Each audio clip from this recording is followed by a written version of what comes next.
Wow, 2 weeks is such a long time, isn't it? So the good news is we're now going to go weekly from now through to Summernats. So things are going on the car. Phil Kurjan's been here, electrician's been, the glass is going in. I'm trying to get things polished. So much to do in such a short period of time. So we're going weekly and we're going to ramp it up. How good's that looking?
Sometimes some things don't go to plan. So you probably see me just breaking the lens for the dash, which was really frustrating, but fortunately, new old stock.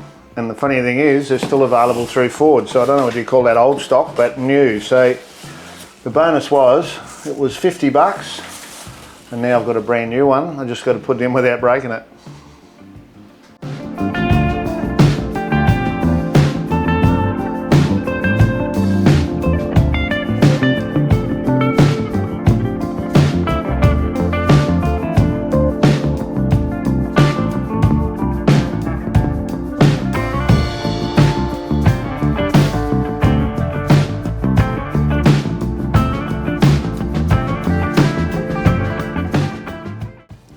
Okay, what we've found with a lot of electrical issues with cars, there's always usually bad earths.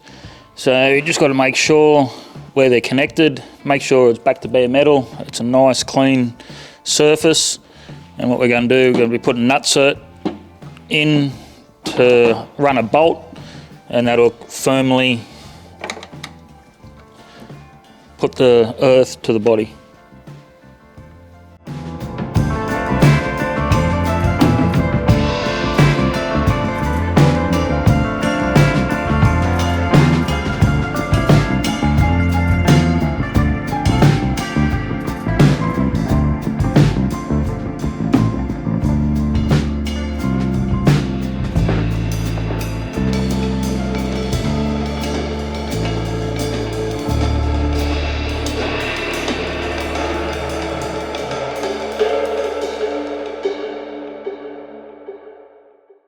Saturday afternoon again, so I thought I'd take the opportunity. It's been a really busy week, got a whole lot done. So I've had Darren down for 4 days. He was here today as well, and he's gone back home now. And I've had Luke, the electrician, here as well, and we've been able to get a whole lot of stuff buttoned up. So all of these wires now pretty much finalised, gone up into here for the wiper motor through there, and the front now, our wires come out of here from that main fuse box and then out across the front.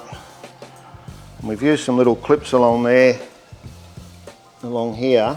Now that'll get covered in a plastic sheath and then grommets back through here, so all our lights will come out the front, and then they'll run back around, back up under the guard and down to here. So Phil's was here last night and finished off the brakes, so they're all now bled, and that's like an initial bleed, but that'll be fine now until we get to a driving point. And then on the inside here, we've got to a stage where, turn that light on, we've got all of that buttoned in, the dashes in, all of those wires all linked together. And all of these lights are all run now, so we've done the earths, all those bits and pieces that have got to be done. And that centre section there is just sitting there at the moment, so I've just got to work out colours. So all of that's looking really good. And then the wires coming through to the rear, the battery's in.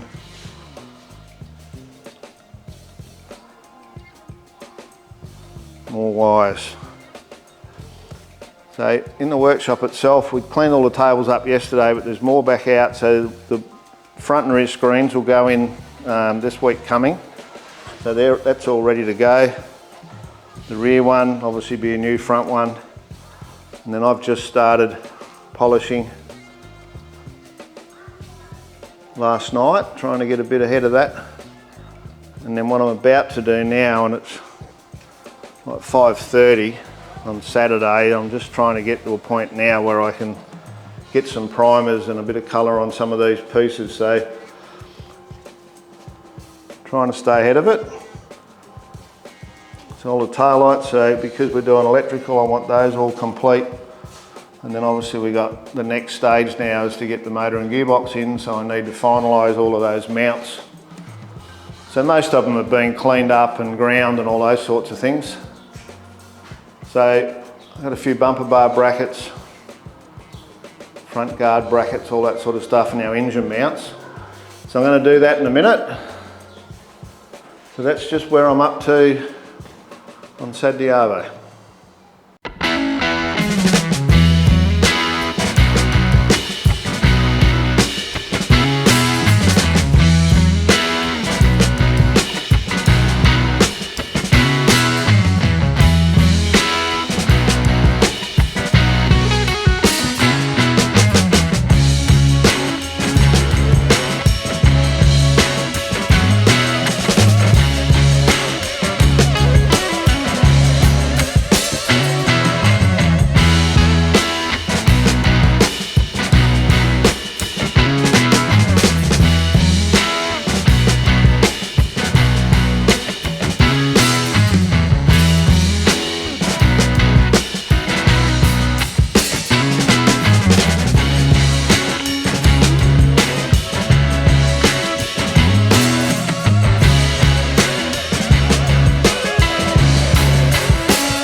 So today I'm going to talk about that subject. It's really quite a big one in relation to show cars and really good street paint jobs, and that is the actual, what I call colour sanding, but of course this is clear, so if you want to call it clear sanding.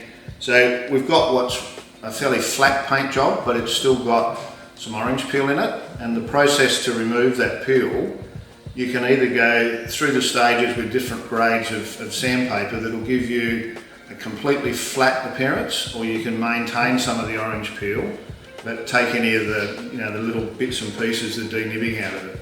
So my plan's to cut it quite hard with 800 wet and dry, and then I'm going to work back through the grades to the polish.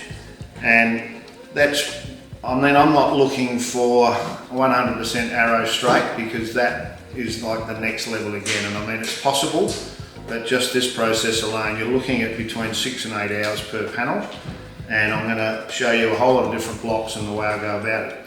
So if we bring the camera around where I'm standing, and you can see I've got a single fluoro with a white backing on it there. So I've had that for a long time, and I use that to trace out and to be able to see what I'm doing. And I'm hopeful you'll pick up in the camera the amount of orange peel.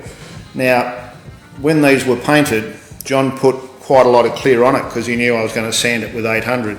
So it's a little bit heavier than would need to be if you weren't. If you're going to do off the gun, you would probably have 2 coats less. And remembering this car was painted in a very short period of time with a lot of people working on it, and that tends to mean that it's going to pull back a bit as it dries because there's so much product over a short period of time. But we knew that, and we were happy about that, because knowing quite well I was going to cut it. So what I'm going to do is I'm going to go through the process, but before I do, I'm just going to show you on the table here some of the things I've got. And there's been a lot of discussion nowadays about splines, different types of blocks for rubbing, and I have got my own system, but I've gone out of my way now to find some others, and you'll see here the Big Kids blocks. So these are they make a whole range of blocks, but these are the ones they use for finishing, so they're finishing blocks. And I also bought some from Melomotive, so these are their final block. And these ones here range in thickness, so it's acrylic, and the reason for that is that if you get a panel this shape, you need something that will actually sit down onto the panel as you block it. So if you look at how much rock and roll it's got. And then the hardest one is obviously firm, which would go this way if you want to go up and down, but I tend to cross cut, and it's got this will have no movement at all, and because these panels basically curve in every direction, I'm going to run with their middle one, and I've already set that up with some 800, and I'll just show you how that works in a minute. So that's what's classed as a spline, I guess, nowadays, and there's a whole different lengths and sizes. These ones from Melomotive I really like. So they've got 4 grades, so once again they have an acrylic, so the very hard block, and then 3 different grades, and there's one more white one over there. And I found these really good, and they're quite similar in texture, especially the white one, to the old, thank you Louise. So that one you can see is quite flexible, and it's very similar to, that's an old Maguire's colour sanding block, and I found these really, really good, but not available anymore. And then you get other blocks from, Durablock, which are quite hard, and it's probably similar to this black one. And then you'll see a lot of these in normal panel shops. Not quite the same control as you'll get out of that white block. And then the other one that I like to use is this, what they call a candy block, that I just buy from my panel shop supplier. So the back's really firm and then the front's soft. And then what I've done is I've shaped those to actually suit the job at hand. So I've taken that large block, cut it down into pieces like that, and then I've made all different shape blocks out of it, and you'll see where I use those as we do the sanding, and the same with that little one I've cut down. So you really need a whole lot of blocks to do the job properly, and what I'm going to do is probably jump into it and make a start. So we're going to start with 800 wet and dry, and then we're going to work back through our grades, and then I will be using a machine on the big flat areas It's just a whole lot quicker and it polishes back up a whole lot quicker as well. So we'll make a start and start getting a bit of matte happening on this nice shiny paint. So I've just taken my sheet, cut it in half, and then I've been able to put that on the block and then tape it on to the block. Then I've made a little edge so I can hang on to it because it makes it a little bit easier. And I was using gloves the other day, so I'll need to just find those.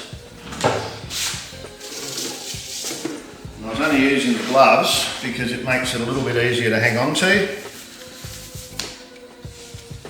And I'm just going to use normal water. So this bottle says methane water, but it's actually just water. So just put a bit of lubrication on there.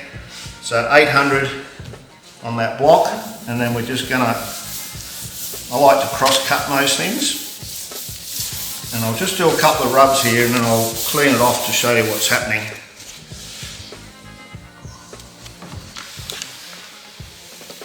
So if we towel that off, and it's hard to know what's going to pick up in the camera.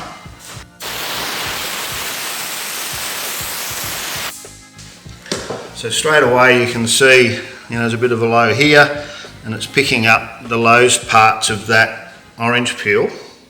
And some of it would be sand marks as well, because like I said, it was done very quickly. The trick now is I need to get that all matte finish before I can go to the next grade. And the reason I'm using 800 is I don't need to use a lot of pressure with the 800, and it'll cut right through rather than riding over.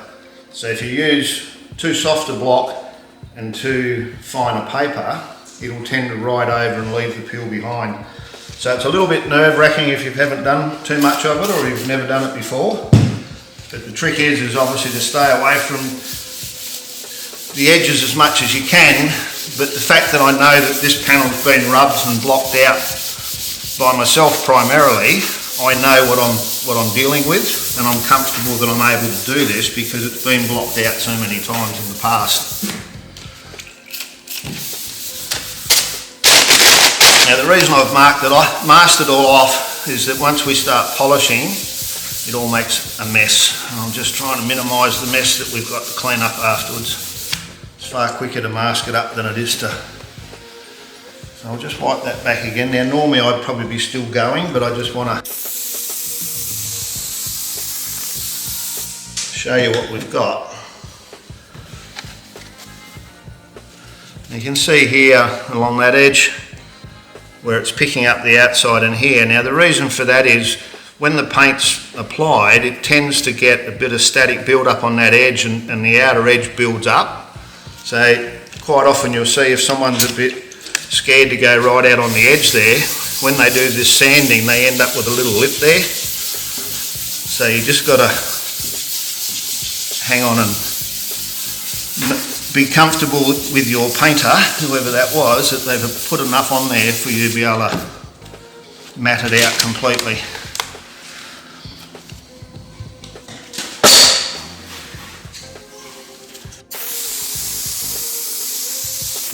So you can see there now, I'm hoping you can see, that's pretty much matte all the way.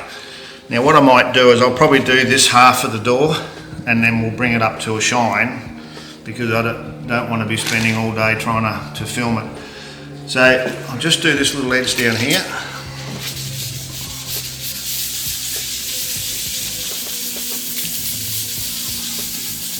Now the other thing while I think of it is don't try and use the same bit of paper forever, because as it wears out, it's going to stop cutting and then it's going to ride over, and using the 800 then is no benefit. So with the ridge, I'm not going to mask the ridge because it'll end up too sharp. So I'm just going to use my experience to run along that ridge without rolling over it, so that I can maintain those lines we've created.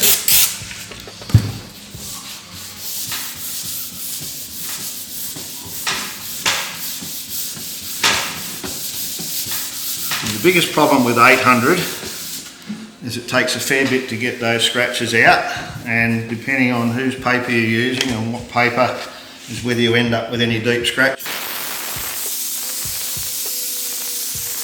Because in the end you have to persevere and get rid of them. So that's got that pretty good. Now a reverse curve like this one, I'll try and bring that round a bit for the light. We need to find a block that's going to suit that. So we can either use something like that, or something like this one that's got a bit of a flat on the bottom, but I'm feeling I probably can't control that. You know, might use that edge there. So we'll just use that and see how that goes. Now another little tip, when you're using wet and dry, don't tear it. If you tear it, I'll show you, if you tear it, them little edges there are really sharp, and that, you'll hear it when you're sanding it, it'll go on the clear, and I'll leave a really deep scratch, and I learnt that the hard way. And an old painter a long time ago told me to always cut it with a pair of scissors, and it definitely makes a difference. So that's how it's chipped for today.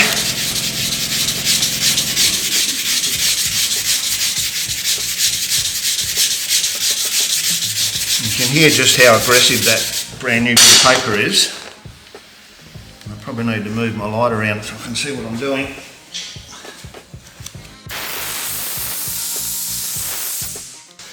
And you can see there just how quickly that's gone all the way down. So I'm using that round edge and obviously on the angle to cross cut down. So what I would normally do there is get that to a point where I've got my body line, and those edges, these edges here are the most critical, because that's what's going to determine how flat it is on the transition from one panel to the other. So you can see now I'm starting to get that nice even gap. Don't fall for the trick of not rubbing that, because that'll have a bit of peel in it. So you need to find a different block again. And my favourite for that is this big block here, which is very soft and flexible. And I can effectively put that on there and just run along that line. It's a bit frightening the first time you ever do it with 800. Just a nice light rub and straight away. Now the reason I've done that is I need to cut the top off the orange peel and not leave the peel sitting on the edge. And a lot of times you'll see people do this sort of work and they'll leave this outer edge and these lines. It's all nice and flat, but the orange peel's still on the edges. Now that I've moved that door, I can actually see in here where this needs a little bit more of a rub through here. But what I'm going to do now is I'm just going to get this section here through all the different grades for you, so that we can put the machine on it and see what happens. So that's 800. So I'm going to go with that same block now and stay with that.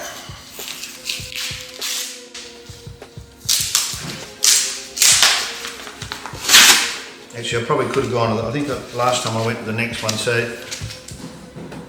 the next one's a tiny bit more flexible. Now that I've cut the top off of it, because I've been experimenting a bit before I've been able to bring this to you. So I'm going to go to 1200, and the reason we do that is I'm now just looking to get rid of the 800 scratches with the 1200 paper. I did this earlier, couldn't I?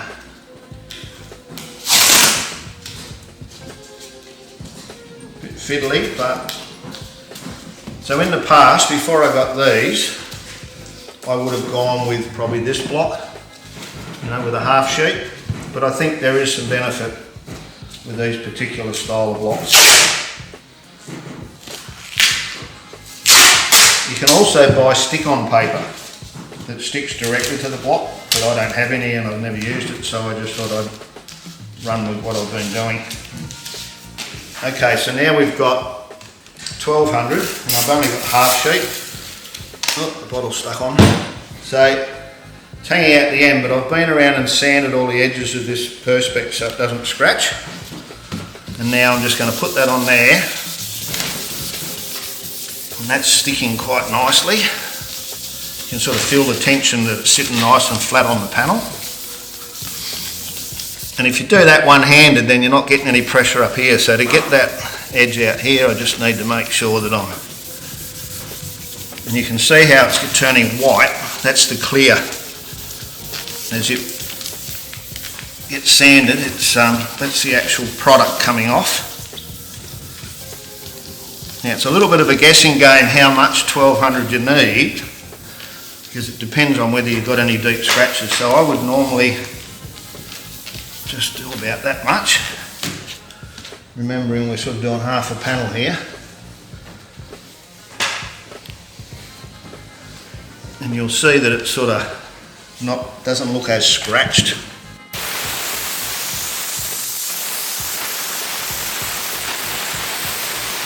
But there's really no way of knowing whether I got rid of all the 800.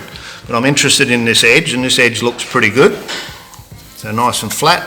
And you can see a little bit of variation on the shine there. So this here is a little bit more rounded when it's been sanded, but it'll come out as I go through the grades. So that's 1200. What I'm going to do now is jump onto a Whizzer Orbital.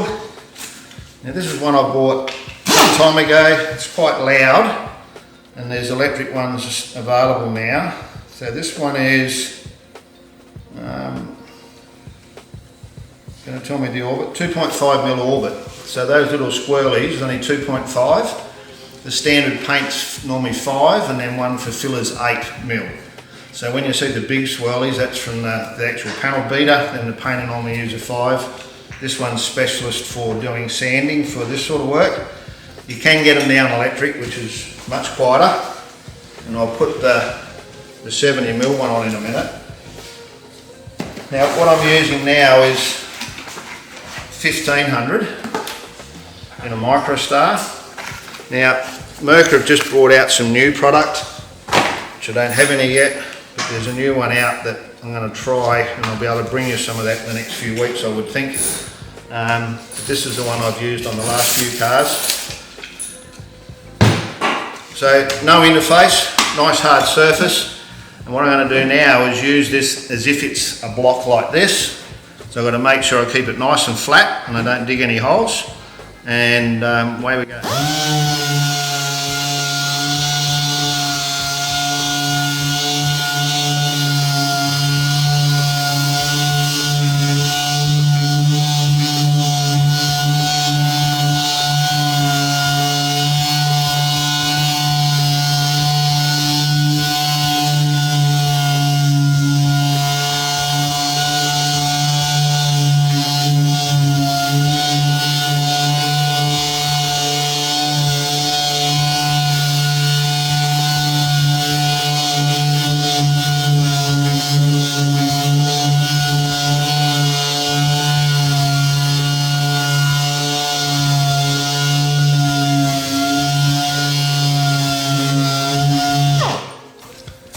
Now, a lot of people will go, oh, he's using a machine. Well, the reality is, it's not cost effective on a customer car for me to do it all by hand. And I don't know whether I've got enough arms left to do that. Now, as that's drying, now I can tell that it's actually smoother again than what it was last time, but just here, it's a little bit darker, which means I've stayed away with the machine, so that's going to have some scratches in there, and the same down on this corner. So I'm just going to go a little bit more on those corners, and at this point I've stayed away from this edge, and I'll show you why in a minute. So this is 1500.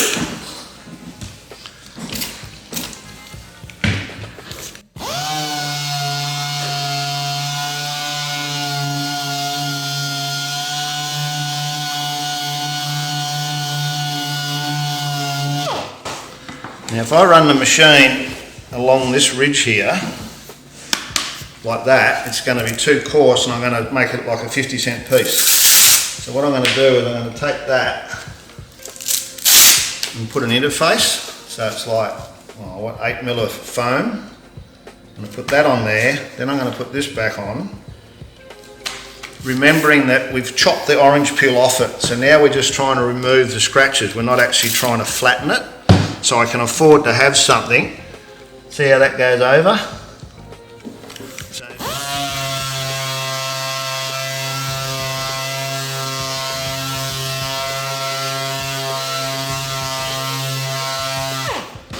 Now you need to remember that this was painted, or when the paintwork was done, might be a nicer way to say that, it was done knowing I'm going to do this. So it's got a lot of product on it. If you was to do this to a new car with the amount of product that's on it, you would cut through very quickly. So what I'm doing with this process, the paintwork's been designed for me to do it. So you just got to be aware of that and not think, oh, I'll just give my car a colour sand, because if the paint hasn't been applied for it to be done, you'll run out of paint. So I'm doing this very quickly, but that's 1500. Now you can get 2000, 3000, 4000. I think by memory I'm out of 2, so this is 3. So this really is the start of the polishing process. So each time we go through one of these, we're trying to remove the scratches from last time.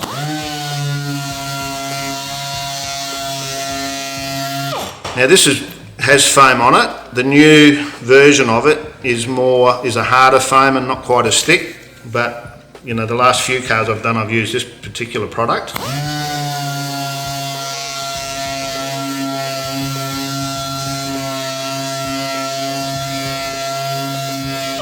I always find it funny that I go like that, but doing that really is just from habit, because you don't actually need to move it because it's actually spinning.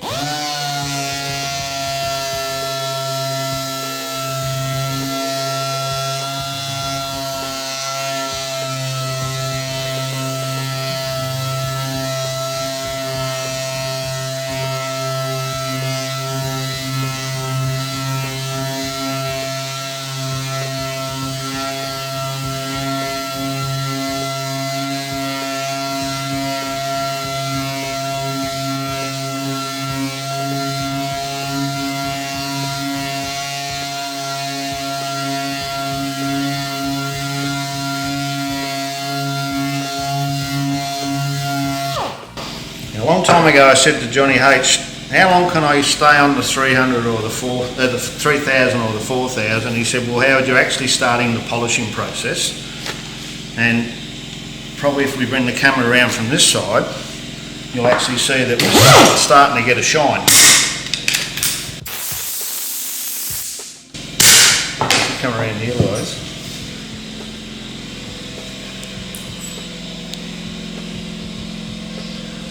So you can see there we're starting to get a reflection and a shine, and in that you can have a look and see, and I can see a few swirly marks from the 1500 still. So I need to do a little bit more of that last one. And what I'll do is I'll do that, and I'm going to put the buff on it and show you some of the flaws, because I know I haven't rubbed it enough, but I'm just trying to do it in a time frame that'll work. So I'll just do a bit more.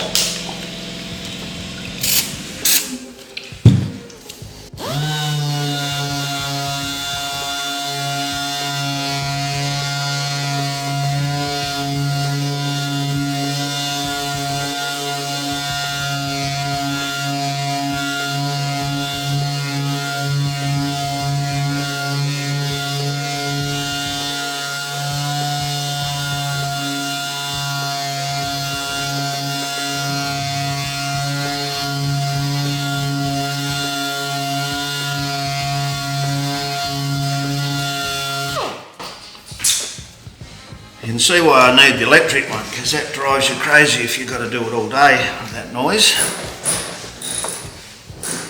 Righto, so I'll put the buff on that, and then we'll probably go and I'll show you some other little machines I've got for doing reverse curves and things, but initially I just wanted to get to a point where we're actually making a shine. So I often, on the big panels, I'll use like a heavy lens wool, you know, like a traditional twisted lens wool. For this case I'm using the Merca gold pad, which I really like, which I'm sure I've spoken about before. And then the heavy duty rubbing compound from Mother's. And I'd say this one's an old bottle, It's all the same numbers, but the new bottle's got a, oh no, there it is, fast cut, new improved formula. So this has been out for a while, I've used it for years. It's blocked up. You don't need that much. Save some of that. Now, buffing, everybody has a different scenario in what they do. Helps if you plug the cord in. I tend to be, I buff with a fair bit of speed and not as much weight. I know John likes to buff a bit slower with a bit heavier handed. And then you can buy polishing machines that are orbital as well. I was taught with one of these and I've stayed with it, but Kylie from Tailspin, she loves the orbital. It's a little bit more manageable, but if you know how to use one of these do the job fine. So just give it a run and we should see it come up shiny.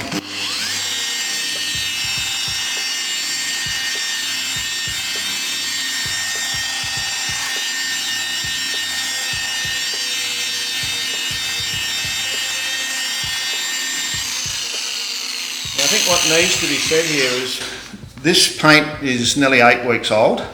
Now we use Vibrance clear on it because it's designed for the custom industry, so it tends not to go rock hard straight away. It gives you time to work it. I like to let the clear go hard, even though it's a little bit harder to polish, but what I find is it doesn't then suck back afterwards. It's already dried out and now I can bring it back up and I know it'll hold its shine for a very long period of time. So it is coming up nice and I haven't done too bad a job with the sanding. Now,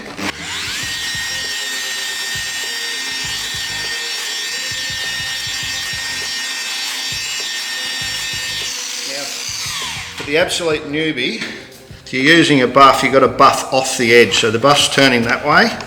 Obviously if I put it up that way and it comes on, it's going to drag this and take all the paint off. So it's always a little bit of weight one way and then polish off the edge. I want to polish off that edge. When I get up here, I'm going to polish off this edge. So it's always working over the edge and not into the edge.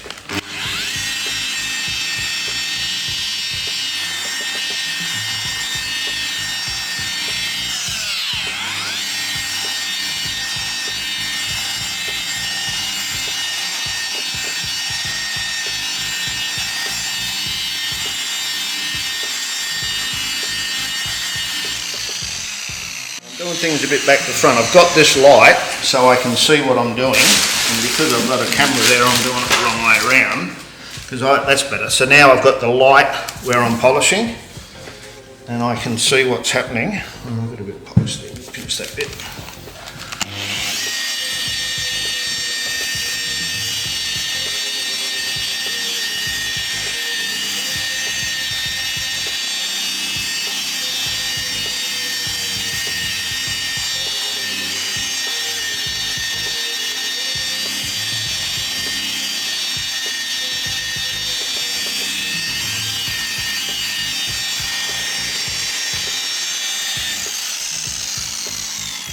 Okay, so that's come out really good, and what I'm looking for is a flaw to show you so that we can fix it, and I'm struggling to find one, which is a bit unfortunate.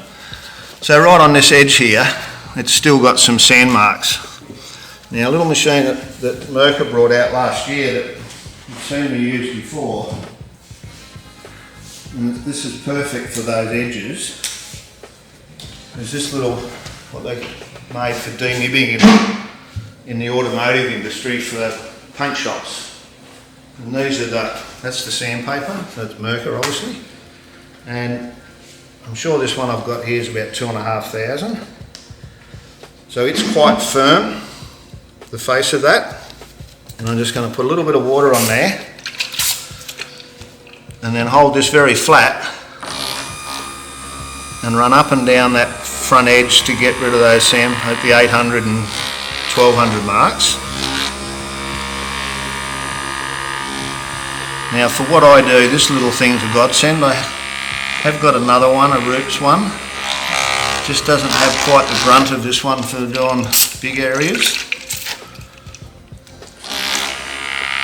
So I can go along and do that. And then if you dry it, you'll actually see where it mats it off, but it still hasn't, I can still see the lines there. So I just need to do a little bit more. So it's quite hard on the eyes, you're staring into the light and the scratches all day.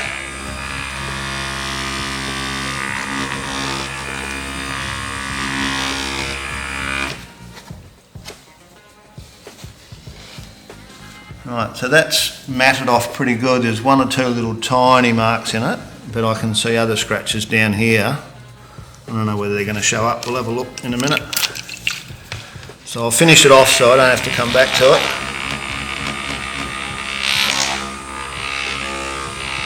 Now there's a few grades in this. I just tend to use this one. It's the 2,500 because the buff will bring this up because I'm using lamb's wool. I can put the heavy cut on here. If I can get it to come out.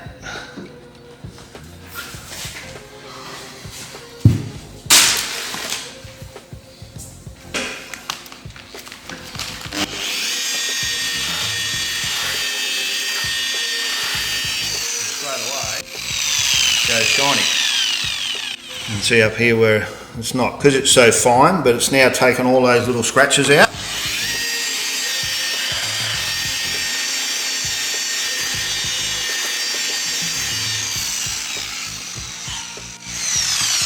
So that's the easy bit, because that's the nice big flat section, which is the easiest part to do. The more difficult one is to do these reverse curves, and then, as I mentioned earlier, you really need to go along this edge and just oh so lightly come in with a bit of 1500, maybe a little bit of 1500 with a tiny bit of water, and I'm just looking just a tiny bit on there. You can probably see the light reflecting off that, remembering we've got lots of clear on here, so I'm just going to run that along there. Now obviously I'd normally do it before I polish all the top, and make sure that I've got rid of that orange peely edge.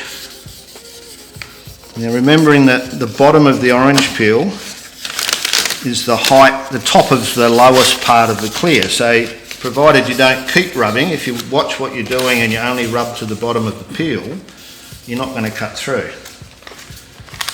But you just got to be super careful when you're polishing that you don't apply that reverse pull against that edge and make a mess of it. There's a little build up of polish on there, so I'll just take that off, give that a little lick, and that should look really good.